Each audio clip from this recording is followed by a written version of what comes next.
Hey guys, it's time for another real-time recipe. But before we get into the demo, I did want to bring your attention to something that I feel really passionate about that I would love to be able to help. And this is a project that Sarah Lynn of The Domestic Geek is doing. She's trying to raise money to build a schoolyard garden in Kenya. And if you want to know more about it and how you can get involved, you can click the annotation and get caught up. All right, so we're gonna make a galette this time around. And a galette is a savory crepe.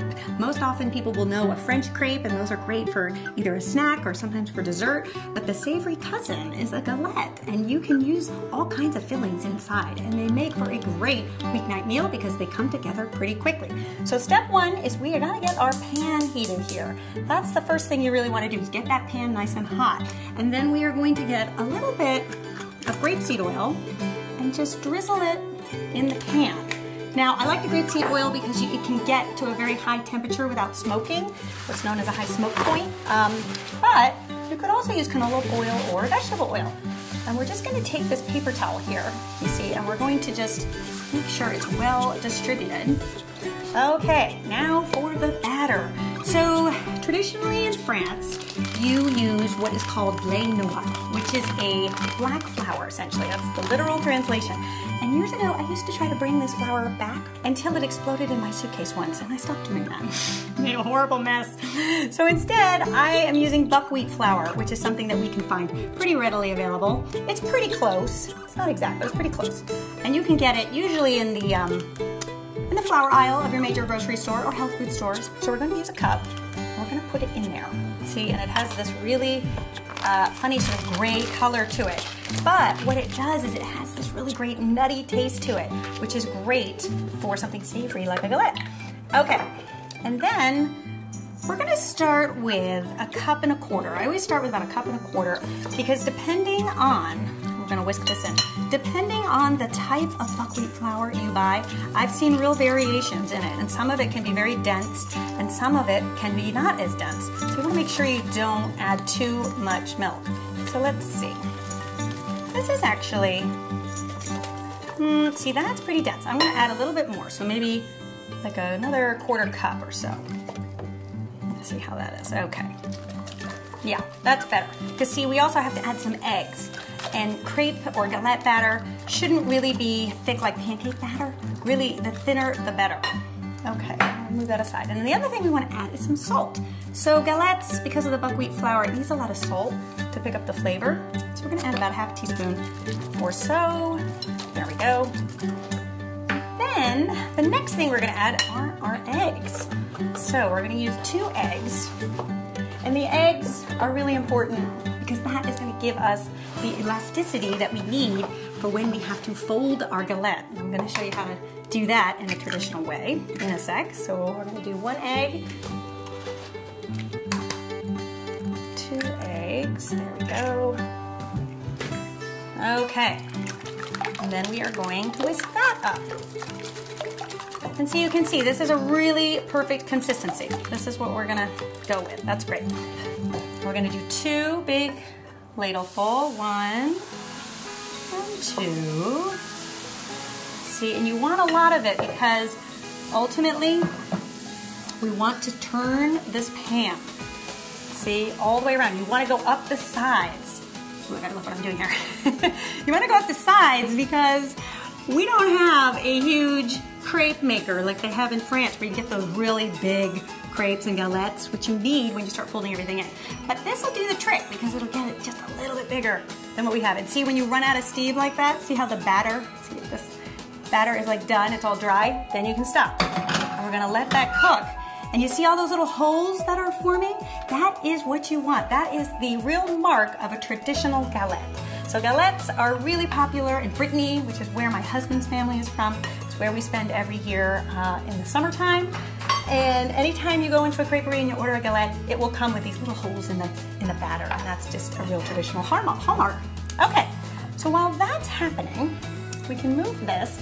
I'm just gonna move this right here. We can get our fillings ready. So I'm gonna make the ham and cheese galette. This is one of my kids' favorites, and to be honest, when we're in France traveling and they've sort of had it with the French food, they do max out from time to time. I know that I can go into a creperie and they will eat a galette. It's really that sort of comfort food that most kids will eat fact, it's the thing that's on most kids' menus in France. And let's see, this is looking pretty good. We want to take our spatula, see, and you can do a little peek, and see how it's coming off really easily from the corner of the pan? That's what we want. And then with our two hands, we're going to just flip this. See, and then there you have this beautiful surface. And that is what a traditional galette looks like, just like that. Okay, so that's looking good.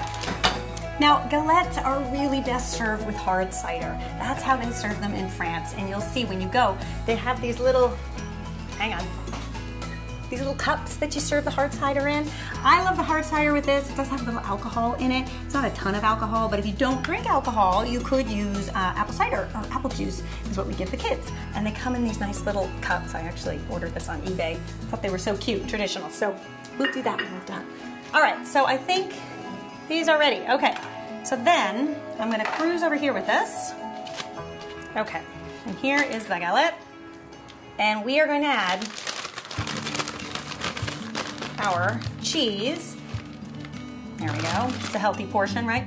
We're gonna do like a square because that's how we're ultimately gonna fold this. Okay, do a little square, just like this. And then we're gonna do some ham, just like that. And then this is how you fold it. You wanna make sure that each side meets in the middle, see? It's off like that. So it looks like a little package almost. Then we're gonna turn this down. We wanna add some butter. So in true Breton style, they do love their butter. And the Brittany butter, I think, is some of the best in the world. And when you're there, the trick is to put the butter on just about everything. So, let's see, we don't wanna have this burnt, but we're just gonna do just a little bit. Okay, not too much. We're gonna pop our galette right there and let that grill until our cheese is melted. So while that's going, we're gonna get our salad ready. So these pair really well with a tossed salad because they're a little bit rich. So if you have a salad on the side, it sort of tends to cut the richness. So here is my favorite recipe for a vinaigrette. It couldn't be any easier. I call it my 1, 2, 3 vinaigrette. And here's why. We're gonna take 1 teaspoon of Dijon mustard, okay? Then we're gonna take 2 teaspoons, it's about 2 teaspoons of white wine vinegar, okay? And then we wanna whisk this up. Let's see, do we have a whisk? Fork, we'll use a fork. There, see, you wanna do that first. And then you're gonna use 3 tablespoons of grapeseed oil. See, so that's why I call it 1, 2, 3. Really easy to remember.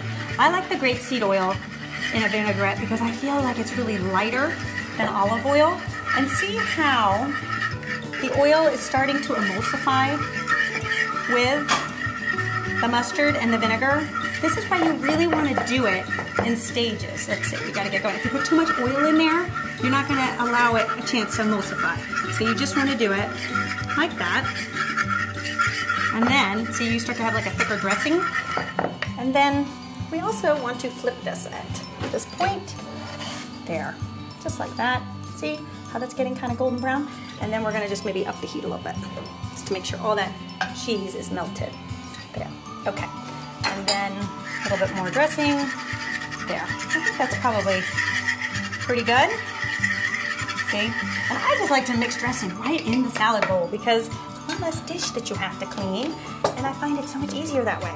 And also, that recipe really works for a salad bowl like that. That's really all the dressing you need. Then I really like to get this lettuce that's triple washed, ready to go, because it makes for such an easy thing on a weeknight meal when you don't want to chop and wash the lettuce. So we're gonna do probably, I don't know, 2 or 3 good handfuls. It's usually good for my family of 4. All right, now I will say this, if you're making this for 4 people, the way to do it is do all your galettes and then keep them in a 300-degree oven until everybody comes to the table. And then that way people are not waiting around while you're getting the galettes ready. That's how I do it. Okay, and we're just gonna toss this. Oops. Okay, I think we are running out of time here, but that's okay because this is done. Okay, so let's clean this up a bit.